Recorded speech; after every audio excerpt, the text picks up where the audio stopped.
Hello. Welcome to Millstuff channel. Today we gonna talk about C-130 Hercules, the most incredible military transportation aircraft in the world. The Lockheed C-130 Hercules is an American four-engine turboprop military transport aircraft designed and built by Lockheed, now Lockheed Martin. Capable of using unprepared runways for takeoffs and landings, the C-130 was originally designed as a troop, medevac, and cargo transport aircraft.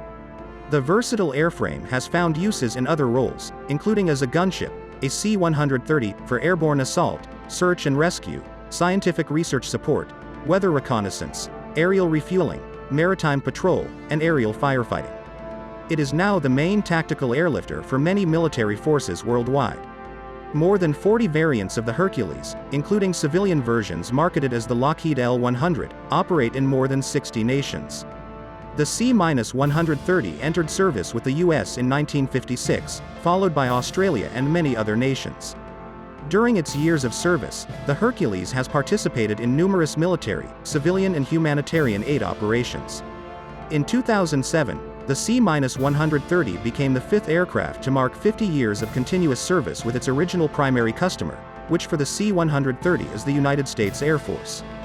The C-130 Hercules is the longest continuously produced military aircraft at more than 60 years, with the updated Lockheed Martin C-130J Super Hercules currently being produced. The Korean War showed that World War II-era piston engine transports, Fairchild C-119 flying boxcars, Douglas C-47 Skytrains and Curtiss C-46 Commandos, were no longer adequate. Thus, on the 2nd of February 1951, the United States Air Force issued a General Operating Requirement, GOR, for a new transport to Boeing, Douglas, Fairchild, Lockheed, Martin, Chase Aircraft, North American, Northrop, and Airlifts Inc.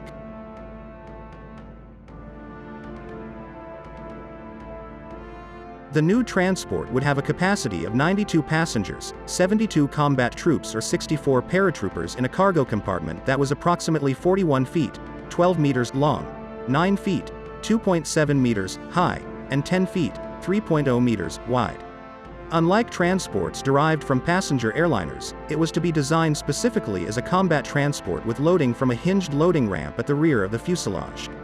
A notable advance for large aircraft was the introduction of a turboprop powerplant, the Allison T-56, which was developed for the C-130. It gave the aircraft greater range than a turbojet engine as it used less fuel. Turboprop engines also produced much more power for their weight than piston engines.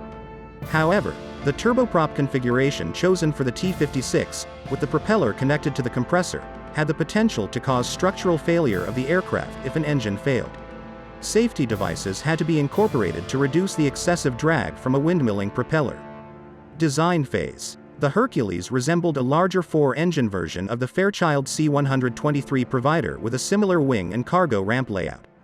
The C-123 had evolved from the Chase XCG-20 Avitruk, which in turn, was first designed and flown as a cargo glider in 1947. The Boeing C-97 Stratofreighter had rear ramps, which made it possible to drive vehicles onto the airplane, also possible with the forward ramp on a C-124. The ramp on the Hercules was also used to airdrop cargo, which included a low-altitude parachute extraction system for Sheridan tanks and even dropping large improvised Daisy Cutter bombs. The new Lockheed cargo plane had a range of 1,100 nmi, 1,270 miles, 2,040 kilometers, and it could operate from short and unprepared strips.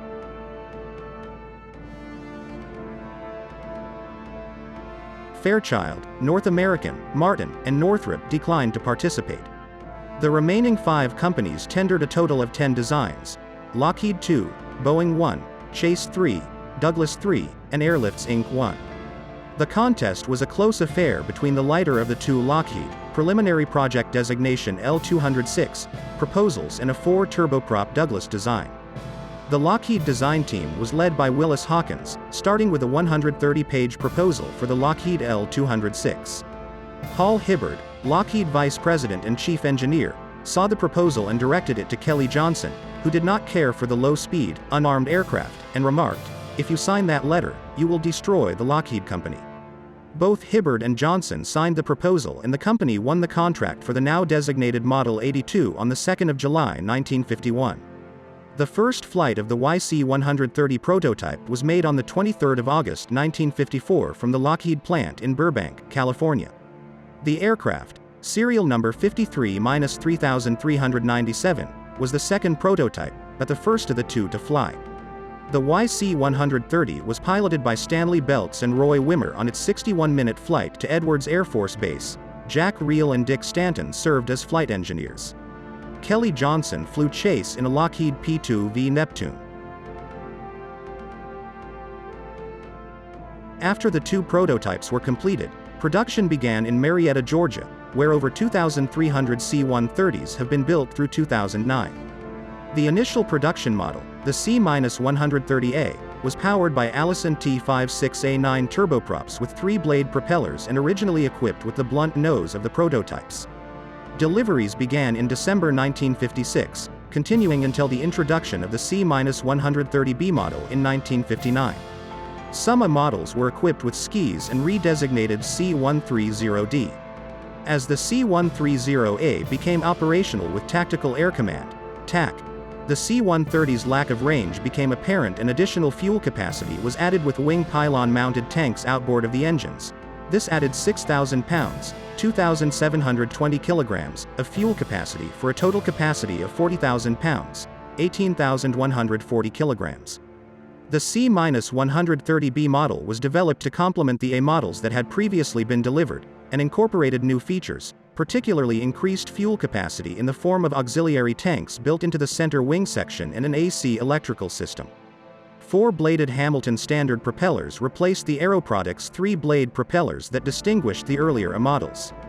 The C-130B had ailerons operated by hydraulic pressure that was increased from 2,050 psi, 14.1 megapascals, to 3,000 psi, 21 megapascals, as well as uprated engines and 4-blade propellers that were standard until the J model.